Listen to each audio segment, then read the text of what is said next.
In this video, we're going to tackle one of the most common questions we get.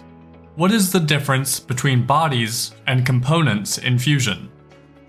Let's start with the foundational building block, bodies. In Fusion, a body is any continuous 3D shape. That might be a sphere, or a coil, or really anything that you're modeling in Fusion. Bodies can be identified with the cylinder icon in the browser. And the key definition of a body is that it has to be continuous. If you take a body and cut it in half, you now have two bodies. Bodies share the coordinate system and origin of your top-level assembly. If you copy and paste a body, changes you make to one body will not affect the other. You can right-click a body in your browser and select Create Components from Bodies. In Fusion, a component is a part that has its own unique origin and is therefore capable of motion in the design space. A component primarily serves as a container for a variety of design objects. For example, here we're working on a piece of furniture. If you look back at the browser on the left, you can see that the base is a component designated by this block icon. There's also this multi-block icon, which identifies a component that contains other components as well as design objects. If we expand component base 1, this reveals several other objects nested within the component, including a set of origins, a few design bodies, sketches, and a couple construction planes. One important feature that components have is their own unique timeline. If we hover over a component in the browser and select the radial button, we can activate it. If we then take a look at the timeline at the bottom of the canvas, you'll notice the design history is now different. The design history that you see here is specific to the component that you just activated. You activate your top-level assembly again, your timeline will switch back to its default view. Components are great not just for organization, but also for design reuse. So say you want to use this base in another design.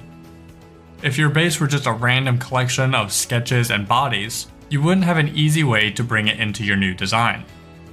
However, by housing all of these individual aspects of the design inside of a component, you can export just that one component into a new design. We can export it and save it to the Fusion Cloud storage. In our data panel, we can then right-click the exported file and insert into a current design. When we insert this into a new design, you'll see the same component from our original design with all of its associated objects, origin, bodies, and sketches. It's also worth noting that each component has a unique part name, number, and description within its properties. Another thing to note is how components are named in the browser.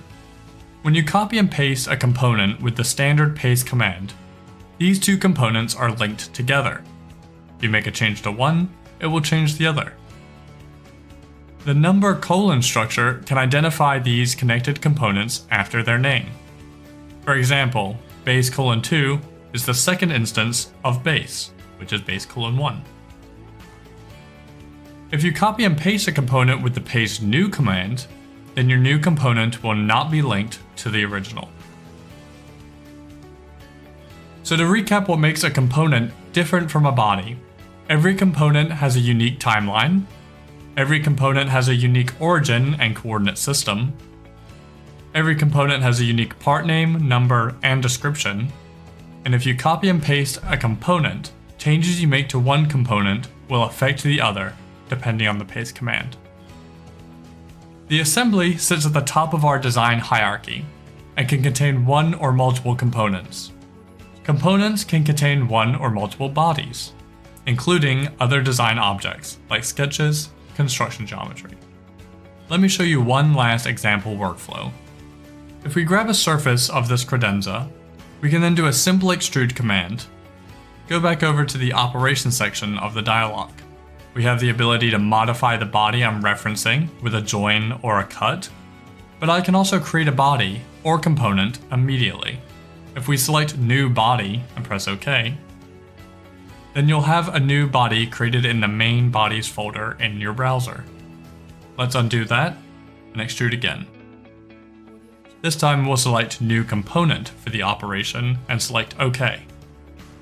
Now we can see we have a new component listed at the bottom of the browser. If you don't see a new component created in the browser, make sure you check what component you currently have activated. If you have a specific component activated, Fusion will create the new component there instead of the overall main assembly. And there you have it. That's everything you need to know about bodies and components in Fusion. Thanks for watching, and if this was helpful, please subscribe so you don't miss any more tips from the Autodesk Fusion team.